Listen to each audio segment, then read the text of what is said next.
4 tahun lalu kepergok, kini Private Island jual 8 pulau di Indonesia, paling murah 2,1 miliar rupiah.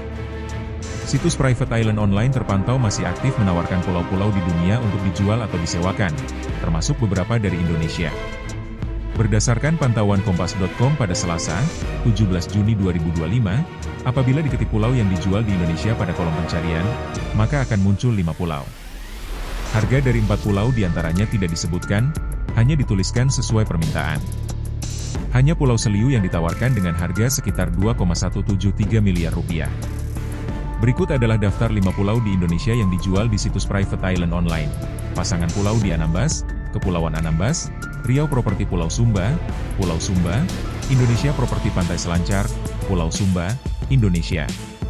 Pulau Panjang, Nusa Tenggara Barat, dekat dengan Resor Amanwana di Pulau Moyoplot. Pulau Seliu, terletak berdekatan dengan Pulau Induk Belitung di Indonesia. Sedangkan jika diketik pulau yang disewakan di situs tersebut, maka akan muncul 3 pulau. Berikut daftarnya: Pulau Macan, Kepulauan Seribu Pulau Joyo, Kepulauan Riau Pulau Pangkil, 95 km dari Singapura. Jadi total ada 8 pulau di Indonesia yang ditawarkan untuk dijual dan disewakan oleh web Private Island online saat ini. Pernah jadi sorotan publik situs Private Island online sendiri sebenarnya pernah jadi sorotan publik tanah air pada 2021 lalu karena kedapatan menjual dan menyewakan pulau-pulau di Indonesia. Lantas, bagaimana pemerintah menyikapi keberadaan situs yang menjual dan menyewakan pulau di Indonesia itu? Saat dikonfirmasi, Kepala Biro Humas dan Protokol Kementerian ATR BPN, Harrison Mochodompis, menegaskan bahwa pulau-pulau kecil pada dasarnya tidak boleh dikuasai seluruhnya secara privat.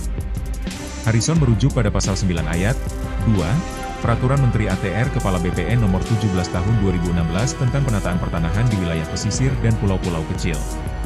Aturan itu menegaskan bahwa penguasaan atas pulau-pulau kecil paling banyak 70% dari luas pulau, atau sesuai dengan arahan Rencana Tata Ruang Wilayah Provinsi, Kabupaten, Kota atau Rencana Zonasi Pulau Kecil tersebut, sisa paling sedikit 30% luas pulau kecil yang ada dikuasai langsung oleh negara dan digunakan dan dimanfaatkan untuk kawasan lincung, area publik, atau kepentingan masyarakat.